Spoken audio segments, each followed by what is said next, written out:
Deep in the remote hills of Nevada, far away from modern gold rushes or heavy corporate drilling, lies a mining tunnel abandoned since the 1940s.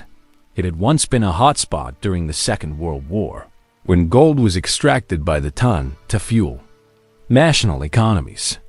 But after decades of neglect, the site was left buried under layers of dust, rocks, and twisted wooden beams, forgotten by time, investors, and even local authorities. That is, until 9 Americans with no corporate backing decided to return to the tunnel using methods considered outdated by today's standards. What they found stunned even veteran geologists.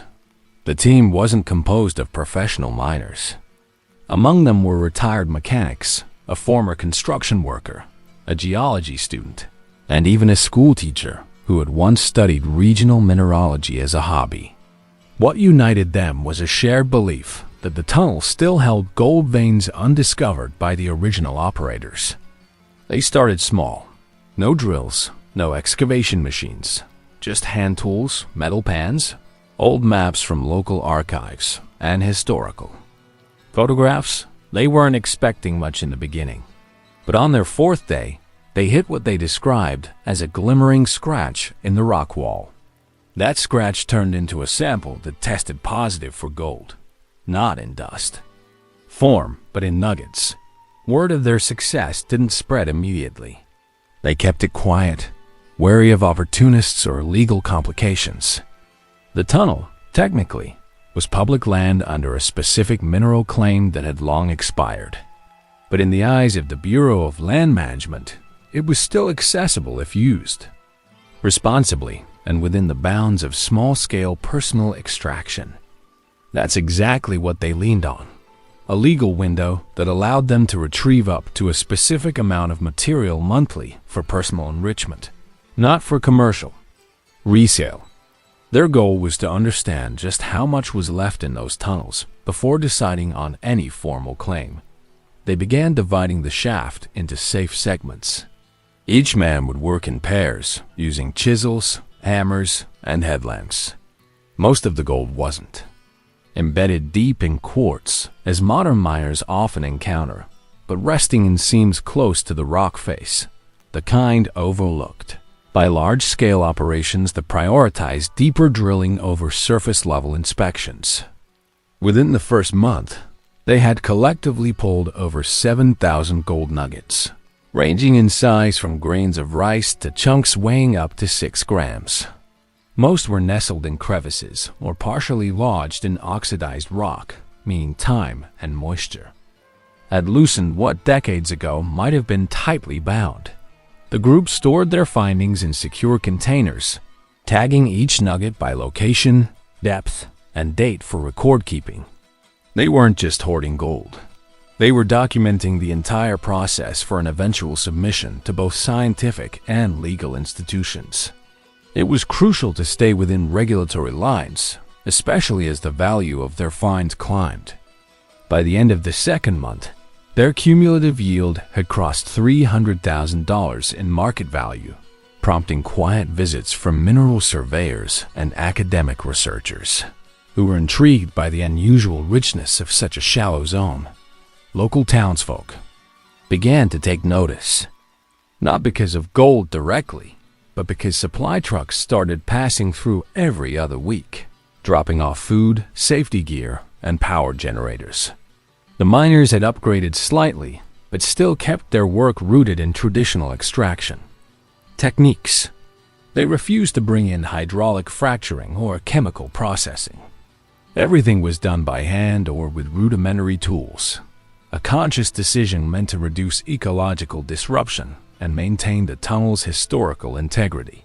Their discipline became part of the story. 9 Americans reviving a forgotten site with nothing but grit and patience.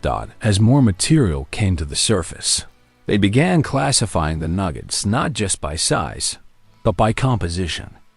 Some samples contained natural alloying with silver, while others showed higher purity than expected. A few even exhibited crystallized formations, a rare occurrence in naturally formed gold, indicating that the vein had remained relatively undisturbed for centuries. These nuggets weren't just valuable in terms of weight. They held scientific importance.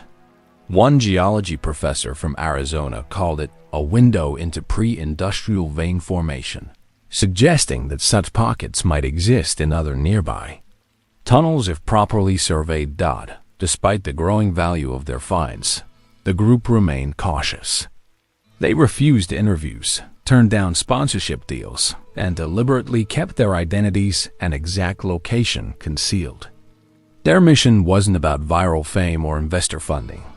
It was about proving that with enough knowledge and effort, it's still possible to uncover incredible riches using nothing but maps, patience, and physical labor. As interest quietly grew in online forums and mineral databases, the group prepared to expand their tunnel operations. But before they could act, a regional mining firm filed an inquiry about the abandoned site, triggering the need for historical verification and legal review. Faced with potential legal interference, the group began organizing every detail of their activity. They compiled dated photographs of their extraction process, mapped each section of the tunnel they had accessed, and gathered all field notes, sample labels, and GPS records into a detailed portfolio. Their goal wasn't to fight or hide. It was to document and prove that their operations were legitimate, transparent, and environmentally responsible. They knew that if the land was reclassified or auctioned to a commercial mining company, everything they discovered could be bulldozed, stripped, and erased in weeks. Their evidence was their only leverage to keep working and, if necessary, apply for formal recognition of a small-scale claim. At the same time, their findings began to attract attention beyond the mining world. A small university in Nevada contacted them for access to their crystallized gold specimens. These were rare enough that even geological collections at national museums had only a handful. The group agreed to a private academic inspection under strict conditions: no location disclosure, no outside contractors, and no photographic publication. The inspection lasted 6 hours, during which mineralogists verified not only the authenticity of the nuggets, but also the unique growth patterns that indicated thermal anomalies in the ancient rock. According to one of the researchers, the formation could be part of a fault line long believed to be inactive, making their work valuable not only economically, but scientifically. Meanwhile, their extraction continued. Working 5 to 6 hours per day, each man would focus on precision rather than volume. Instead of breaking rocks indiscriminately, they targeted only visible mineral seams, carefully brushing debris and cleaning surfaces before removing any sample. This meticulous approach allowed them to preserve the surrounding rock walls and avoid collapsing any sections of the tunnel. Unlike modern excavation teams that often use blasting or pressure tools, their methods resembled 19th century techniques: quiet, slow, and effective. By week 11, their total recovery reached 11,400 individual nuggets, with combined estimates reaching over $570,000. While most of the recovered gold was standard in appearance, smooth, dull yellow, pebble-shaped, about 3% showed irregular dendritic growth. These branching gold forms are among the rarest, often occurring only in highly stable, low-disturbance geological zones. According to mineral appraisers, these pieces could fetch triple the market price if auctioned to collectors or displayed in museum exhibits. Still, the group resisted any temptation to sell. Their plan remained the same: accumulate, document, and use the data to build a scientific case for protected exploration rights. Anything else could bring unwanted attention or risk dismantling the careful balance they had maintained. But attention was already coming. Without their consent, someone had posted aerial footage online showing their supply site, the shack, near the trailhead where tools were cleaned and gear was stored. The video had only a few hundred views, but the damage was done. Within a week, 4 different individuals appeared in the area, asking about the tunnel with the gold. 2 were amateur prospectors carrying metal detectors. One claimed to be a blogger. Another simply asked questions and took photos.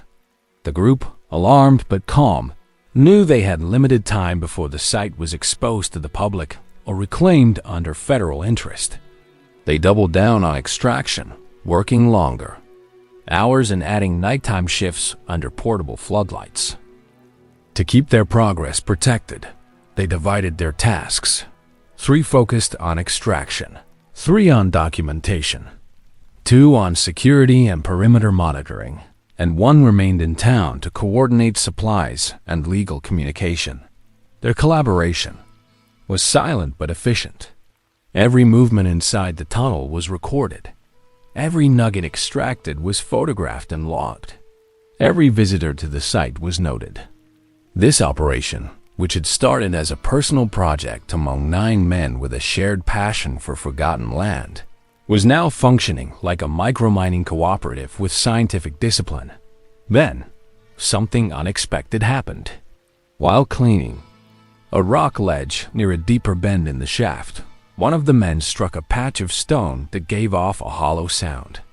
Beneath the outer layer was a void, a natural cavity roughly the size of a small room, partially filled with loose sediment. Inside, they found not only mineral-rich rock, but embedded tool fragments, charred wood, and evidence of human activity dating back nearly a century. It wasn't just a mine. It had been a refuge, perhaps used by early prospectors, railroad workers, or displaced settlers. This changed everything. Their work was no longer just about gold. It had become a blend of geology, archaeology, and history, and that meant new responsibilities. They stopped all mechanical work for 2 days and brought in a field historian to inspect the site. The fragments included a tin lunchbox, rusted, tools, and a broken oil lamp, marked with a mining company seal dated 1919. These were preserved and stored for proper analysis. The team carefully mapped the cavity, reinforcing the entrance with wooden braces and sealing off the area to prevent accidental damage. Their find had become bigger than any of them imagined, a gold-rich vein running through a forgotten historical tunnel, holding not just mineral wealth, but stories of people lost to time. And as word began to reach local agencies and preservation groups, the real question became, would they be allowed to finish what they started? The discovery of the hidden chamber changed the tone of their mission completely. No longer were they just small-scale gold divers chasing overlooked wealth. They were now unofficial custodians of a historical site that might hold records, tools, and materials unseen for over a century. The presence of artifacts inside a gold-rich cavity triggered legal questions they hadn't prepared for. Under U.S. law, any significant archaeological find on federal land requires immediate notification to authorities, especially if the site could be classified as historically relevant. But notifying the government also risked losing access to the tunnel entirely. What had begun as a controlled, quiet operation was now balanced on a legal edge to buy time. They reached out quietly to a local heritage consultant, someone who had worked with mining towns and ghost settlements. After a preliminary visit, she confirmed the items' authenticity and estimated their age between 1915 and 1925. Most surprising was a ledger found near the wall of the chamber. Though water-damaged and brittle, it contained handwritten entries about daily mining output, notes about injuries, and lists of expenses in pencil, a forgotten record of the lives of men who had once worked this same tunnel. That kind of historical documentation is rare, especially for private mining groups operating during a time of little regulation. The group stored the book in a sealed container with silica packets to preserve it. Despite the shift in focus, the gold extraction continued. Now, they were more careful than ever, avoiding the chamber area and focusing instead on veins along the adjacent corridor. They developed a new extraction strategy, targeting only material exposed on the surface, removing it in thin layers with soft brushes and blunt chisels. Every removed gram of rock was sifted, washed, and separated on site. Over time, this method yielded higher purity nuggets, as the natural erosion of softer material had left behind denser gold concentrations. Each discovery was double verified, first by visual inspection, then with a handheld spectrometer they acquired after pooling funds. The discoveries kept growing. In 1 week alone, they retrieved over 1,200 additional nuggets, many from sediment layers that had settled over collapsed wooden beams. The gold was fine and flaky, unlike the larger nugget formations they had seen earlier, which indicated a new type of deposit, secondary placer gold carried in by water movement. This further supported the theory that the mine had been left unfinished, likely abandoned during an era when small deposits weren't profitable to pursue. Ironically, what was once considered too insignificant to mine by past standards was now a motherlode for a crew using nothing but basic tools and patience. Their operation began to attract discreet support from the academic community.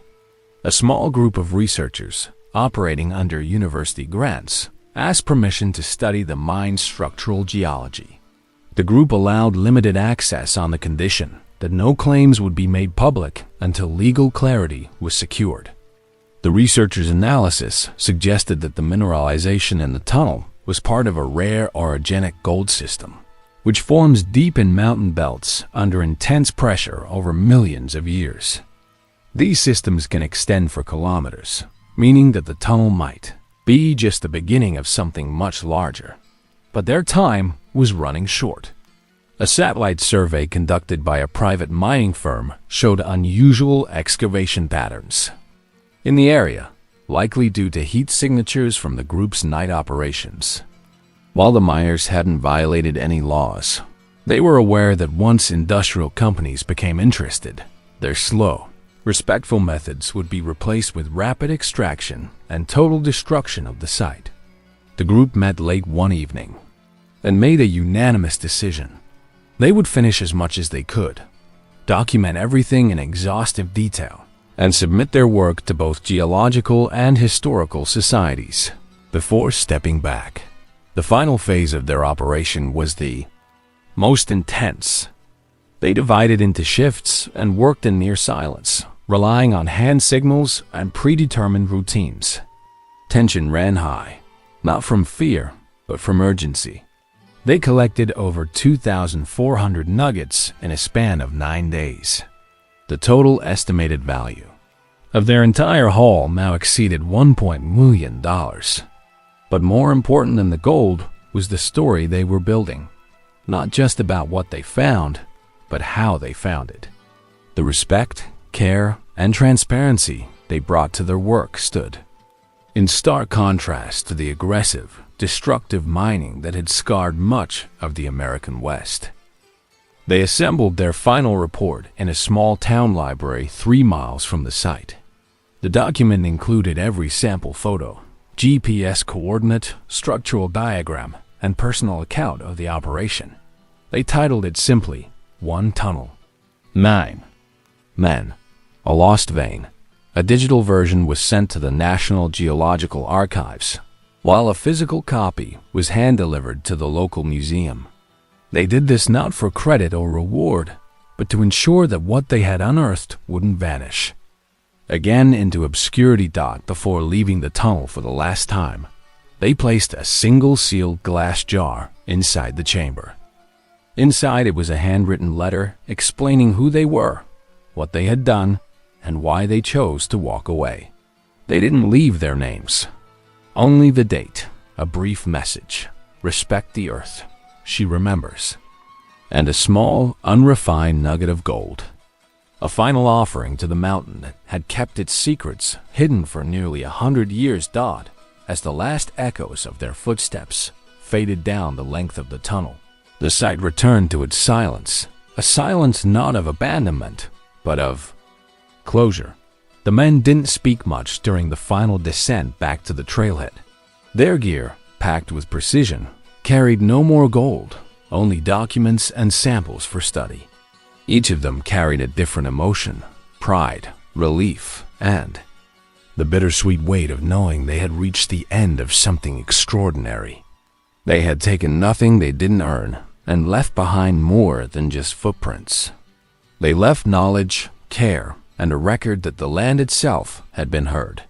Over the following weeks, the ripple of their work began to spread. The report submitted to the National Geological Archives was picked up by an environmental journal focused on sustainable small-scale mining. The story gained quiet recognition among academic circles for its rare combination of high-yield extraction and total site preservation. Several mineralogical institutions requested access to the recorded footage and sample scans. Though the miners had declined to be named directly, the digital footprint of their documentation told a story more compelling than any news report could have. 9 anonymous men, operating with purpose and discipline, had succeeded where entire corporations had failed.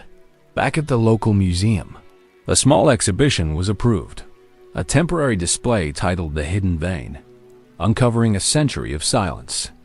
It showcased replicas of the tools found in the chamber, images of the crystallized nuggets, and excerpts from the handwritten ledger uncovered in the hollow.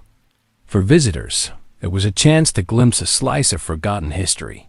For the curators, it was a model of how respectful exploration could serve both science and heritage. School groups began scheduling tours. Retired miners visited and wept in front of the old photographs. Some recognized surnames in the ledger, linking the site to families who had thought their ancestors lost in mining accidents or economic migration.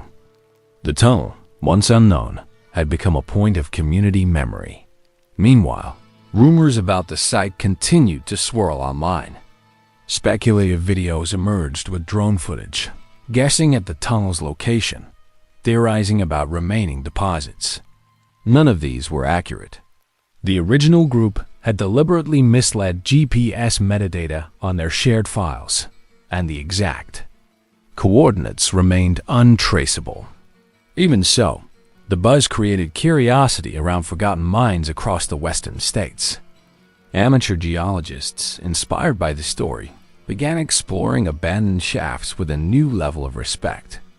In a strange twist, the anonymous operation became a kind of folklore, triggering a grassroots revival of responsible prospecting. But what mattered most was how the group's legacy reframed the concept of value. Their story wasn't about wealth, in the traditional sense. Yes, over $1 million in gold had passed through their hands. But what endured was not the metal, it was the method. They had proven that extraction didn't have to mean destruction, that history and geology could be preserved together, that even in the pursuit of profit, integrity could be the compass. And that sometimes the most valuable discoveries happen, not in the act of digging, but in the decision to stop. In the years that followed, the tunnel remained undisturbed. Its entrance, now reinforced and camouflaged naturally, sat beneath the dense shade of pine and sagebrush, blending back into the land that had once hidden it. Occasionally, hikers passed near it, unaware. A few might notice the faint remains of old boot tracks or a line of stones that seemed too evenly placed to be accidental. But none guessed the truth, that below their feet lay a map not just of mineral wealth, but of restraint, cooperation, and shared purpose. And as for the 9 men, they never gathered publicly again. Their lives continued in different corners of the country, but each of them knew that for those months in the forgotten tunnel, they had been part of something rare. Not just a gold rush, but a moment of silent unity. A reminder that real treasure lies not in what's buried, but in how we choose to uncover it.